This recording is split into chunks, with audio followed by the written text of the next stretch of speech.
మల్లిక గౌతమ్ దగ్గరికి వచ్చి, నేను అప్పుడు అడవిలో పూజ జరిపిస్తున్నప్పుడు మైత్రి ఆంటీ నా దగ్గరికి వచ్చింది. నన్ను చంపడానికే వచ్చింది అని చెప్పేసైతే అంటూ ఉంటుంది. ఆ మాటలు వినగానే అక్కడ ఉన్న గౌతమ్ అయితే ఒక్కసారిగా షాక్ అయిపోతూ ఉంటాడు. "ఏమంటున్నావమ్మా నువ్వు?" అని చెప్పేసైతే అడుగుతూ ఉంటాడు. ఇంతలో అక్కడ ఉన్న మల్లిక మాత్రం, "అవును, నా దగ్గరికి మైత్రి ఆంటీ గన్ తీసుకొని మరీ వచ్చింది. నన్ను చంపడానికే వచ్చిందన్న నా విషయం నాకు అర్థమైంది. కానీ అప్పుడు హనుమంతుడు వచ్చి వాళ్ళని చాలా గట్టిగా చితగ్గొట్టాడు. అప్పుడు అయితే కదా అక్కడి నుండి మైత్రి వాళ్ళు అందరూ కలిసి అక్కడి నుండి వెళ్ళిపోయారు" అని చెప్పేసైతే అంటూ ఉంటుంది. ఆ మాటలు వినగానే అక్కడ ఉన్న గౌతమ్ అయితే చాలా కంగారు పడిపోతూ ఉంటాడు.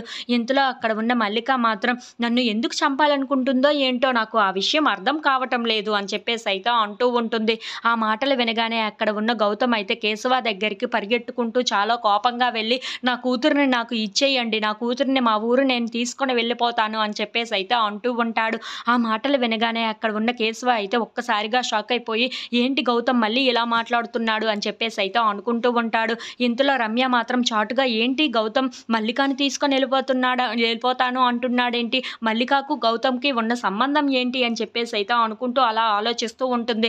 ఇంతలో అక్కడ ఉన్న గౌతమ్ మాత్రం, "నా కూతురిని నాకు ఇచ్చేస్తే నేను ఆ రాక్షసుల నుండి కాపాడుకుంటాను. నా కూతురిని నా దగ్గరికి ఇచ్చేయండి. నేను నా ఊరు వెళ్ళిపోతాను నా కూతురిని తీసుకొని" అని చెప్పేసైతే అంటూ ఉంటాడు. ఆ మాటలు వినగానే అక్కడ ఉన్న రమ్య ఒక్కసారిగా షాక్ అయిపోయి, "ఏంటి మల్లిక గౌతమ్ బిడ్డ" అని చెప్పేసైతే అనుకుంటూ అక్కడ ఉన్న గౌతమ్‌ని చూస్తూ ఉండిపోతుంది. ఇంతలో అక్కడ ఉన్న కేశవ మాత్రం ఏమీ మాట్లాడకుండా మౌనంగా చూస్తూ ఉండిపోతాడు.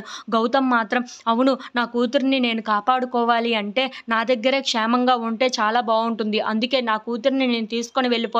నా తల్లిని పోగొట్టుకున్నాను. నా భార్యను పోగొట్టుకున్నాను. ఇప్పుడు నా బిడ్డను కూడా నేను పోగొట్టుకోలేను. మిమ్మల్ని ఎందుకు ఇంత బ్రతిమలాడుతున్నానో ఒక్కసారైనా ఆలోచించండి. మీకు 3 అంటే 3 రోజులు మాత్రమే గడువు ఇస్తున్నాను.